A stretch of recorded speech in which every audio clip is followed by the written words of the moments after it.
дар вилояти Зуғд шурӯъ аз санаи 1 апрели соли ҷорӣ шикори моҳӣ манъ карда шудааст. Дар ин бора фармоиши раиси кумитаи ҳифзи муҳити зистӣ назди ҳукумати ҷумҳурии Тоҷикистон аз 30 марти соли 2022 таҳти рақами 38 дар бораи ҳифзи захираҳои моҳӣ дар давраи тухмгузорӣ ба тасвиб расидааст. Масъулини раёсати ҳифзи муҳити зисти вилояти Зуғд иттилоъ медиҳанд, ки дар ин давра нисбати 2 нафар сокинон оиди ғайриқонунии сайди моҳӣ дар давраи тухмгузорӣ мавод тартиб дода шуда ба прокуратураи вилоятӣ барои андешидани чораҳои зарурӣ ирсол карда шудааст. Нисбати 7 нафар сокинон бошад бинобар қонуншикани протоколҳои ҳуқуқвайронкунии маъмурӣ тартиб дода шуд.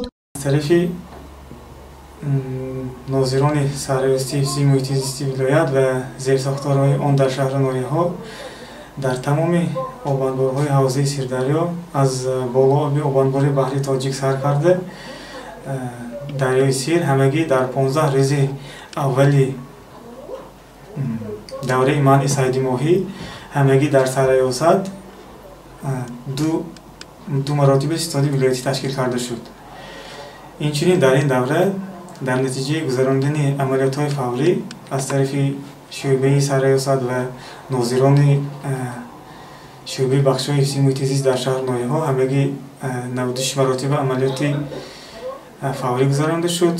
давраи тухмгузории моҳиҳо 2 моҳ аз оғози моҳи апрел то охири моҳи май идома мекунад. мутахассиси пешбари раёсати ҳифзи муҳити зисти вилояти Зуғд Мурод Самиев мегӯяд, ҳоло аз ҳисоби нозирони раёсат ва зерсохторҳои он дар шаҳру ноҳияҳо дар тамоми обанборҳои ҳавзаи Сирдарё сито ташкил карда шудааст, ки ҳамарӯза мавзеъҳои тухмгузории моҳиҳоро рейд мекунанд. давоми 20 рӯзи давраи манъи сайди моҳӣ дар обанборҳои ҳавзаи Сирдарё 96 маротиба амалиётҳои фаврӣ гузаронида шуд, ки дар натиҷа 92 адад санади аз назаргузаронӣ тартиб дода шуд. ҳоло мутахассисон бозорҳо ва нуқтаҳои фурӯши моҳиҳоро низ аз санҷиш гузаронида барои соҳибони нуқтаҳои фурӯш ва пухтупази моҳӣ амрномаҳо дастрас мекунанд.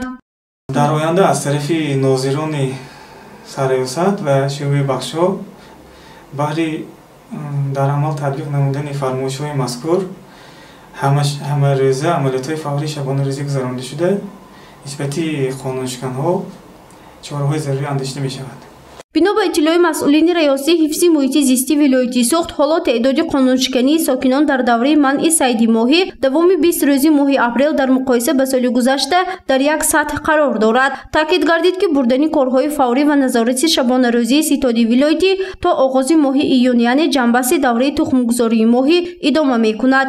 нисбати он шахсоне, ки ба қонуншиканӣ ва сайди ғайриқонунии моҳӣ даст мезананд, чораҷоӣ карда шуда нисбаташон маводҳои маъмурӣ тартиб дода мешавад. гузориши Фарзона Шамсеева, Наимҷон Аюбов барои барномаи иттилоотии Хабар.